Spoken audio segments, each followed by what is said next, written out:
अस्सलाम वालेकुम वरहमतुल्लाहि वबरकातुहू। प्यारे बच्चों, कैसे हैं आप? उम्मीद है आप खैरियत से होंगे। अल्हम्दुलिल्लाहि रब्बिल आलमीन। हम हज़रत इब्राहीम अलैहिस्सलाम की स्टोरी देख रहे हैं और स्टोरी में हम यहाँ तक पहुँचे थे जब हज़रत इब्राहीम अलैहिस्सलाम की कौम के लोगों ने हज़रत इब्राहीम अलैहिस्सलाम को ज़िंदा जलाने के लिए बहुत बड़ी आग भड़काई और लोगों को जमा किया, लेकिन उन्हें समझ नहीं आ रहा था कि हज़रत इब्राहीम अलैहिस्सलाम को अंदर कैसे डालें, जबकि आग के शोले तो बहुत ज़्यादा तेज़ और बुलंद हैं। और लोग इस बात को सोचने लगे और फिर उन्होंने एक मशीन लाई जो जंगों और लड़ाइयों में बड़े बड़े पत्थर दूर की जगहों पर फेंकने के लिए इस्तेमाल होती थी। हज़रत इब्राहीम अलैहिस्सलाम को हाथ पांव बांधकर उस मशीन में डाल दिया गया और आग का निशाना लिया गया ताकि हज़रत इब्राहीम अलैहिस्सलाम को सीधा आग में फेंक दिया जाए। हज़रत इब्राहीम अलैहिस्सलाम बिल्कुल भी नहीं डर रहे थे और घबरा नहीं रहे थे कि मैं आग में गिरने वाला हूँ और बुरी तरह से जल जाऊंगा, बल्कि उस वक्त हज़रत इब्राहीम अलैहिस्सलाम अल्लाह ताला का जिक्र कर रहे थे, अल्लाह ताला से बातें कर रहे थे और कह रहे थे हस्बी अल्लाह, हस्बी अल्लाह, अल्लाह मेरे लिए काफ़ी है व निअमल वकील। और अल्लाह ताला ही मेरे वकील हैं, मेरे कामों को बनाने वाले हैं, मेरे कामों को दुरुस्त करने वाले हैं। तो हज़रत इब्राहीम अलैहिस्सलाम अल्लाह ताला पर ट्रस्ट कर रहे थे, उनका ध्यान अल्लाह ताला की तरफ था, इसीलिए वो बिल्कुल भी नहीं डर रहे थे। अब जब मशीन को चला दिया गया और हज़रत इब्राहीम अलैहिस्सलाम को मशीन से आग की तरफ फेंका गया और हज़रत इब्राहीम अलैहिस्सलाम जब हवा में थे तो सबसे बड़े अल्लाह ताला के सबसे बड़े और माइटी एंजल हज़रत जिब्राईल अलैहिस्सलाम आए और उन्होंने कहा, क्या आपको मेरी कोई हेल्प चाहिए? हज़रत इब्राहीम अलैहिस्सलाम ने कहा, नहीं, मुझे आपसे तो कोई काम नहीं। इसी दौरान फिर एक दूसरे फरिश्ते आए जो कि वो भी बड़े फरिश्ते हैं। उनकी ड्यूटी अल्लाह ताला ने बारिश बरसाने पर लगाई हुई है। उनका नाम है हज़रत मीकाईल अलैहिस्सलाम। हज़रत मीकाईल अलैहिस्सलाम आए, उन्होंने भी ये बात कही और वो वेट करने लगे कि अल्लाह ताला मुझे कब हुक्म दें और मैं बारिश बरसाऊँ और आग को बुझा दूँ। लेकिन अल्लाह सुब्हानहू व तआला का प्लान तो कुछ और था। मीन टाइम जब हज़रत इब्राहीम अलैहिस्सलाम आग में गिरने ही वाले थे और हज़रत जिब्राईल अलैहिस्सलाम और हज़रत मीकाईल अलैहिस्सलाम अल्लाह ताला के हुक्म का वेट कर रहे थे, क्योंकि उन्हें तो पता था कि अल्लाह ताला ने अपने प्यारे बंदे और दोस्त इब्राहीम अलैहिस्सलाम को तो बचाना है, लेकिन कब, वो तो गिरने वाले हैं।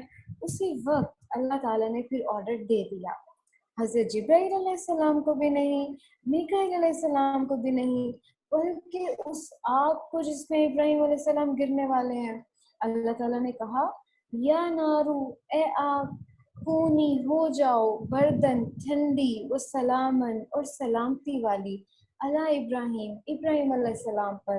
ए आग, इब्राहीम अलैहिस्सलाम के लिए ठंडी और सलामती वाली हो जाओ।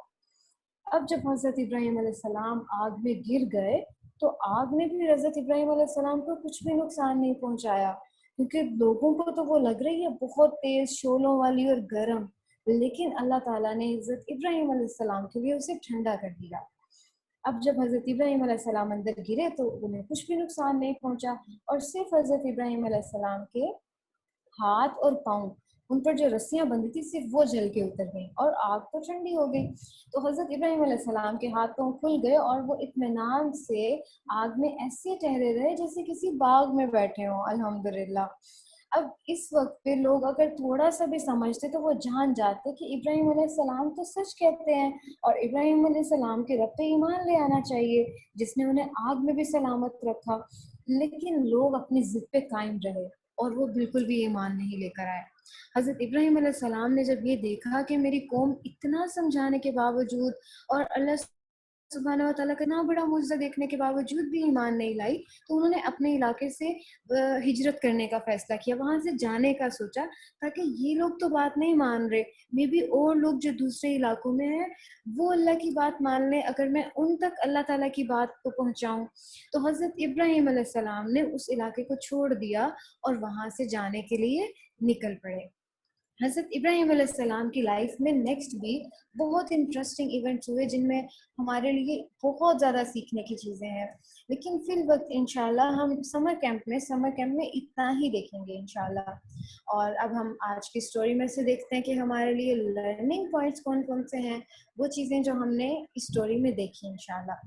तो पहला लेसन जो हमारे लिए है वो ये کہ ہم نے حضرت ابراہیم علیہ السلام کی سٹوری میں دیکھا کہ حضرت ابراہیم علیہ السلام کے پاس ان کی فیملی نہیں تھی، ان کے فرینڈز نہیں تھے، ان کے ریلیٹیوز نہیں تھے، ان کی سٹی کے لوگ ان کے ساتھ نہیں تھے، ایون کہ ان کی فیملی، ان کے بابا ان کو مارنا چاہتے تھے۔ پوری دنیا میں حضرت ابراہیم علیہ السلام اکیلے تھے، ان کا کوئی بھی نہ تھا جو ان سے بات کرتا، ان کی بات سنتا، تو وہ چاہتے تو ڈر جاتے، مایوس ہو جاتے، روتے دھوتے، لیکن انہوں نے کیا کیا؟ انہوں نے اللہ تعالیٰ سے اپنی باتیں شیئر کی، اپنے دل کا حال اللہ تعالیٰ کو بتایا، اللہ تعالیٰ کو اپنا فرینڈ بنا لیا۔ اسی لیے حضرت ابراہیم علیہ السلام کو خلیل اللہ بھی کہتے ہیں، یعنی اللہ تعالیٰ کا دوست۔ وہ جس نے دنیا میں کسی کو فرینڈ نہیں بنایا، اس نے آسمانوں پہ اللہ تعالیٰ کو اپنا فرینڈ بنا لیا۔ سبحان اللہ۔ حضرت ابراہیم علیہ السلام کو نا یہ بات سمجھ میں آ گئی تھی کہ اللہ تعالیٰ ہی ہمارے بیسٹ فرینڈ ہو سکتے ہیں، اللہ تعالیٰ ہی ہمیں اچھے سے سمجھ سکتے ہیں، اللہ تعالیٰ ہماری باتیں اچھے سے سنتے ہیں، انہیں پورا کرتے ہیں، اور اللہ تعالیٰ کے پاس سب پاورز ہیں۔ اگر پوری دنیا بھی میرے خلاف ہو جائے گی تو وہ میرا کوئی بھی نقصان نہیں پہنچا سکے گی، کیونکہ اللہ تعالیٰ میرے ساتھ ہیں۔ انہوں نے اپنی امید، اپنی نظریں اللہ تعالیٰ کی طرف لگا لی۔ اسی لیے جب ان پہ اتنے برے حالات بھی آئے، اتنے مشکل حالات بھی آئے، تو وہ مطمئن تھے، وہ ڈر نہیں رہے تھے، کیونکہ جہانوں کے بادشاہ اللہ تعالیٰ ان کے ساتھ تھے۔ الحمدللہ۔ تو کیا آپ بنانا چاہیں گے اللہ تعالیٰ کو اپنا بیسٹ فرینڈ؟ الحمدللہ ہم سب بنانا چاہیں گے۔ تو اب سے پھر ہم نے کیا کرنا ہے؟ ہم نے چھوٹی چھوٹی باتوں پہ، چھوٹی چھوٹی بری باتوں پہ، یا ناخوشگوار حالات یا مشکل چیزوں میں ہم نے پریشان نہیں ہو جانا۔ ہم نے بھی اللہ تعالیٰ کی طرف، ہم نے بھی ابراہیم علیہ السلام کے رب کی طرف نظریں لگا لینی ہیں، اللہ تعالیٰ سے امید لگا لینی ہے کہ ہمیں بھی وہ مشکل حالات سے نکالیں گے جیسے ابراہیم علیہ السلام کو نکالا۔ الحمدللہ۔ دوسرا لیسن جو ہم نے اس سٹوری میں دیکھنا ہے، وہ ہمارا سٹوری کا لیسن ہے کہ جب بھی جو انسان بھی اللہ تعالیٰ کو یاد کرتا ہے، اللہ تعالیٰ اس کو یاد رکھتے ہیں۔ جیسے حضرت ابراہیم علیہ السلام، وہ ہر وقت اللہ تعالیٰ کو یاد رکھتے تھے، اللہ تعالیٰ کی بات مانتے تھے، اور پھر اللہ تعالیٰ نے بھی حضرت ابراہیم علیہ السلام کو بہت سا ریوارڈ دیا، آخرت کی کامیابی بھی عطا کی، اور دنیا میں بھی سب لوگوں کی زبانوں پر حضرت ابراہیم علیہ السلام کا اچھا ذکر جاری کر دیا۔ اور الحمدللہ اسلام میں تو حضرت محمد صلی اللہ علیہ وسلم کے بعد حضرت ابراہیم علیہ السلام ہی وہ پیغمبر ہیں جنہیں افضل ترین پیغمبر مانا جاتا ہے۔